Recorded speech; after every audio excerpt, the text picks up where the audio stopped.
महाराष्ट्र की राजनीति में इन दिनों एक बार फिर सियासी हलचल तेज हो गई है। वजह है एनसीपी यानी शरद चंद्र पवार गुट के एनडीए में शामिल होने या कांग्रेस में विलय की चर्चाएं।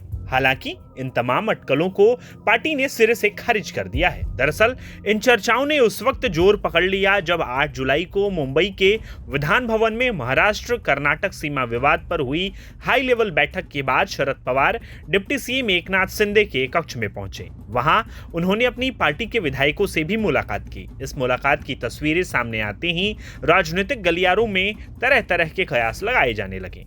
इन अटकलों को और हवा तब मिली जब खबर आई कि भाजपा के राष्ट्रीय महासचिव विनोद तावड़े और एनसीपी पवार गुट के वरिष्ठ नेता जयंत पाटिल की मुंबई के एक होटल में मुलाकात हुई थी। इसके बाद विपक्षी खेमे में भी चर्चाओं का दौर शुरू हो गया कि महाराष्ट्र की राजनीति में कोई बड़ा बदलाव तो नहीं होने वाला, लेकिन सभी दावों पर पार्टी ने साफ साफ अपनी स्थिति रख दी है।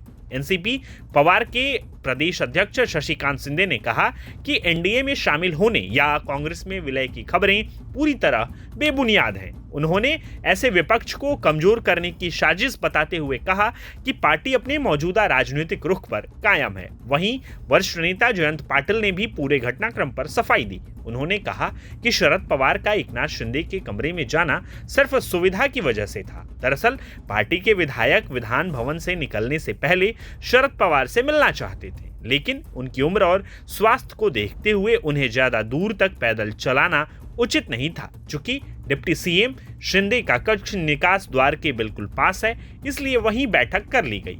इसका किसी राजनीतिक बदलाव या गठबंधन से कोई संबंध नहीं है। हालांकि कुछ मीडिया रिपोर्ट्स में यह भी दावा किया गया कि अगर भविष्य में एनडीए में जाने का कोई प्रस्ताव आता है तो पार्टी के भीतर मतभेद हो सकते हैं। रिपोर्ट्स के मुताबिक विधायक रोहित पवार ऐसे किसी भी कदम के पक्ष में नहीं हैं और वे महाविकास अघाड़ी के साथ बने रहने के समर्थक माने जाते हैं। हालांकि इस संबंध में पार्टी की ओर से कोई आधिकारिक पुष्टि नहीं की गई है। उधर शिवसेना बाला साहेब ठाकरे के नेता संजय राउत ने भी इस पूरे घटनाक्रम पर प्रतिक्रिया दी। उन्होंने कहा कि शरद पवार देश के वरिष्ठ और सम्मानित नेताओं में से एक हैं, लेकिन एकनाथ शिंदे के कार्यालय में पार्टी की बैठक करना उचित नहीं था। हालांकि उन्होंने यह भी कहा कि उन्हें पूरा विश्वास है कि शरद पवार एनडीए में नहीं जाएंगे और उनकी विचारधारा पर उन्हें कोई संदेह नहीं है।